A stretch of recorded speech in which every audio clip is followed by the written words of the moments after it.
Hello guys, ഇന്ന് ഞണ്ട് roast ഉണ്ടാക്കിയാലോ? എങ്കിൽ വായോ. ഞണ്ട് ഉപ്പും മഞ്ഞൾപ്പൊടിയും ഇട്ട് വേവിക്കാനായിട്ട് വെച്ചിട്ടുണ്ട്. ഇനി ഗ്രേവിക്ക് ആവശ്യമായിട്ടുള്ളത് നോക്കാം. സവോളയും തക്കാളിയും വെളുത്തുള്ളിയും കറിവേപ്പിലയും പച്ചമുളകുമാണ് എടുത്തിരിക്കുന്നത്. ഇനി ഒരു പാൻ വെച്ചിട്ട് അതിലേക്ക് വെളിച്ചെണ്ണയും കറിവേപ്പിലയും ഇഞ്ചിയും പച്ചമുളകും വെളുത്തുള്ളിയും സവോളയൊക്കെ ഇട്ട് ഉപ്പും മഞ്ഞൾപ്പൊടിയും ഉപയോഗിച്ച് നന്നായി ഇളക്കി കൊടുക്കുക. ഇനി ഞണ്ട് ഏകദേശം വെന്തിട്ടുണ്ട് കേട്ടോ. സവാള വഴഞ്ഞു വരുന്നവരെ നന്നായിട്ട് ഇളക്കിക്കൊണ്ടിരിക്കുക. ഇനി നമ്മുടെ തക്കാളി ഇട്ട് കൊടുക്കാം. ഏകദേശം സവാള വാടി വന്നിട്ടുണ്ട്. തക്കാളി ഇട്ട് നന്നായി ഇളക്കി കൊടുക്കുക. അതിനുശേഷം മുളക് പൊടിയും ഗരം മസാലപ്പൊടിയും ഇട്ട് കൊടുക്കാം.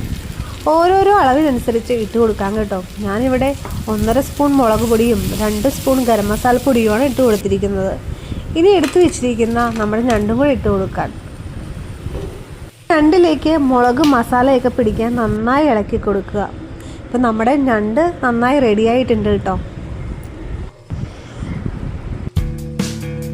പറയാതിരിക്കാൻ വയ്യ, ഞണ്ട് കറി സൂപ്പറായിരുന്നു കേട്ടോ. വീഡിയോ ഇഷ്ടമായാൽ ലൈക്ക് ചെയ്യാനും ഷെയർ ചെയ്യാനും സബ്സ്ക്രൈബ് ചെയ്യാനും മറക്കരുത് കേട്ടോ. ബൈ.